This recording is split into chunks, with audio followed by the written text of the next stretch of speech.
Rekan-rekan mahasiswa, selamat berjumpa kembali dengan saya dalam mata kuliah Sistem Mikroprosesor. Dalam pertemuan sesi kedua, ini kita akan membahas mengenai arsitektur mikroprosesor. Di dalam arsitektur mikroprosesor, tentu terdapat bagian-bagian yang secara umum kita uraikan meliputi bagian-bagian register, kemudian memori, lalu dan terusnya. Dengan mengetahui secara lengkap dari bagian-bagian mikroprosesor atau arsitektur mikroprosesor, maka kita dapat melakukan instalasi ataupun pemrograman sehingga dapat bekerja seperti yang kita inginkan. Mikroprosesor untuk tujuan umum ini merupakan CPU atau Central Processing Unit yang dirancang untuk penggunaan di dalam komputer. Dalam chip mikroprosesor hanya terdapat CPU, di mana memori atau RAM, kemudian ROM, dan port I/O atau input output itu di luar chip. Contoh dari komponen mikroprosesor itu adalah Intel x86 bisa 8086, kemudian Motorola 680. Secara umum bahwa arsitektur dari mikroprosesor terdiri dari CPU yang untuk keperluan umum, kemudian diintegrasikan dengan komponen-komponen yang lain seperti memori, I/O, timer, serial port.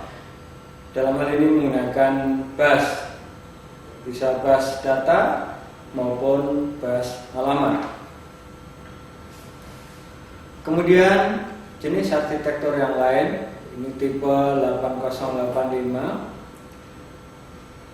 Di dalamnya tergambar bahwa terdapat CPU, kemudian kontrol, baik itu write, kemudian read, ataupun input output.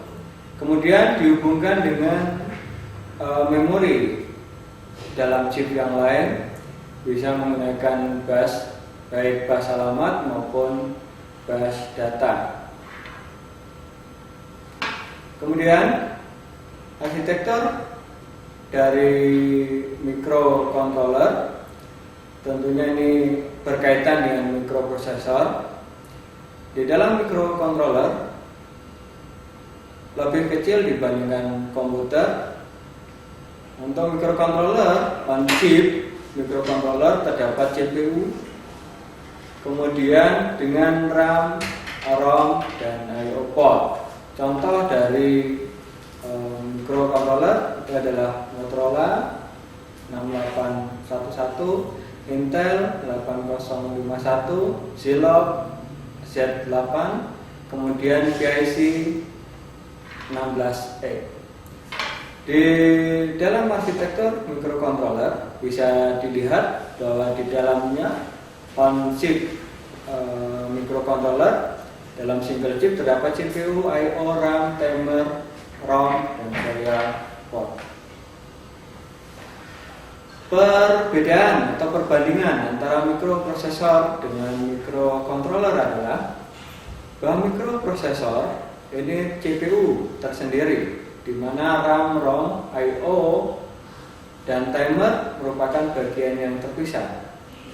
Sedangkan mikrocontroller, CPU, RAM, ROM, I/O, dan timer sudah dikemas dalam satu chip tunggal.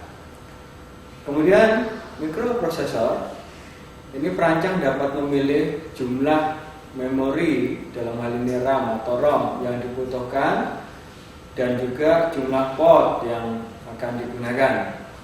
Sedangkan di dalam mikrocontroller jumlah tetap dari ROM maupun RAM dan juga port I/O.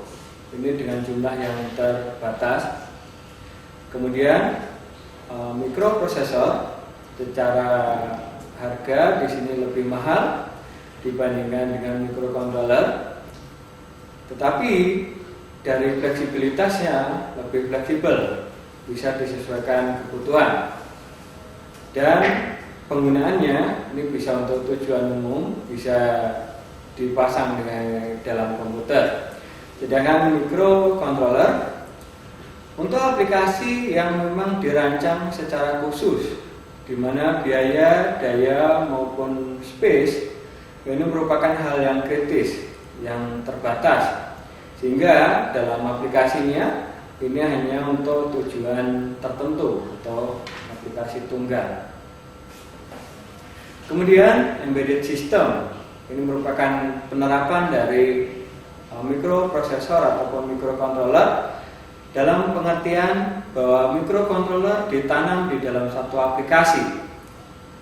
Bisa produk yang tertanam di dalamnya mikroprosesor ini mengerjakan satu aplikasi atau satu tugas tertentu. Di dalam embedded system hanya terdapat satu software aplikasi yang umumnya di burning ke dalam ROM. Contoh penggunaannya adalah printer, keyboard, video game player, dan sebagainya.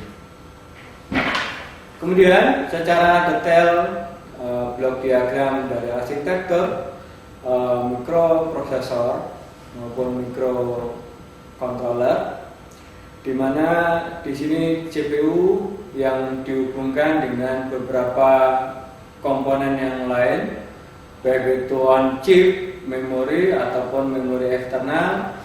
Kemudian bus, baik itu nanti bus data, bus kontrol maupun bus alamat.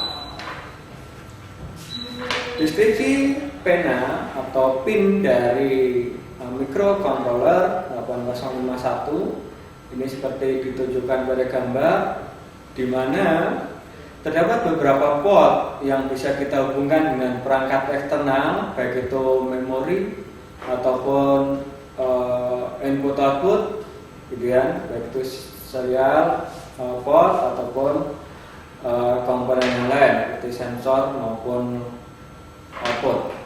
Demikian pembahasan tentang arsitektur mikroprosesor ataupun microcontroller dan perbandingan di antara keduanya.